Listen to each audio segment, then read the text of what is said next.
Bonjour, je m'appelle Olivier, je suis conseiller technique à la Fédération française de la montagne et de l'escalade et je vais vous montrer l'équipement nécessaire pour faire du ski de randonnée. Pour bien choisir ses skis, il faut avant tout se poser le type de pratique qu'on veut en faire. Donc grosso modo on a le choix entre des skis très larges, parfaitement adaptés aux neiges poudreuses, aux grandes descentes et aux petites montées.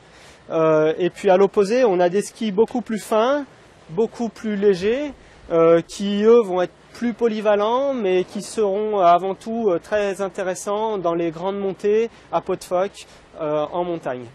Alors il en va de même pour les bâtons où on a des modèles très légers, très dépouillés, très simples, souvent maintenant en carbone, donc très adaptés aux performances à la montée.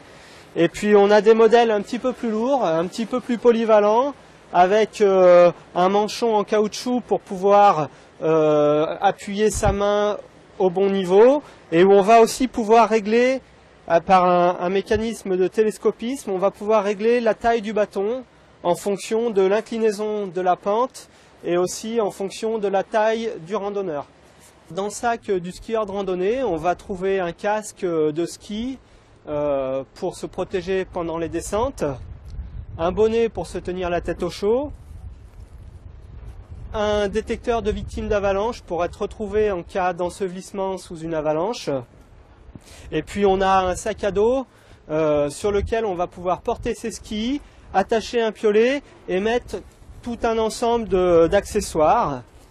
Alors évidemment le premier accessoire c'est d'avoir une bouteille d'eau parce qu'en altitude avec l'air froid et sec on se déshydrate considérablement. On va avoir une paire de pots de phoque pour mettre sous les skis. On va avoir une veste Gore-Tex, enfin une veste coupe-vent pour se protéger du froid et du vent.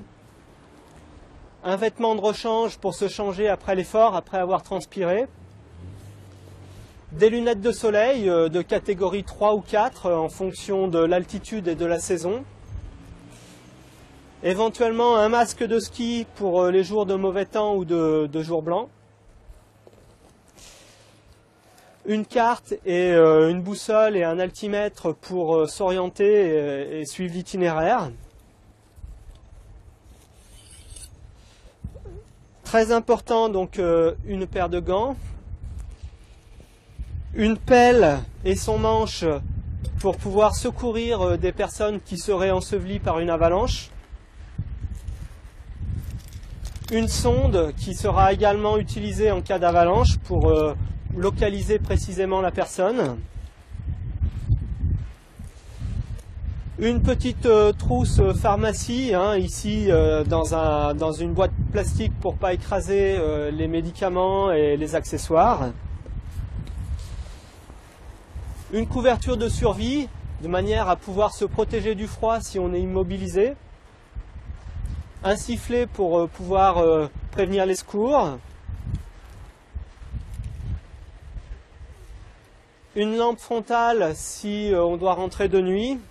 Des crampons à neige pour pouvoir aller dans les pentes raides si la neige est dure. Et puis voilà le GPS pour se positionner. Comme pour les skis de randonnée, les chaussures ont leurs propres caractéristiques. La première, c'est d'avoir une semelle en caoutchouc, de manière à pouvoir adhérer à la neige ou éventuellement aux rochers sur lesquels on marche. La seconde caractéristique, c'est d'avoir deux positions. Une position de descente, et comme en ski de piste, on va avoir une vraie rigidité, et une position de montée, où là, on va avoir un débord important et une flexibilité pour pouvoir être à l'aise pendant la montée. Alors une dernière petite chose, au fond du sac, on n'oublie pas un petit casse-croûte, une petite barre de céréales pour éviter l'hypoglycémie en plein effort. Maintenant, vous savez vous équiper parfaitement pour aller faire du ski de randonnée.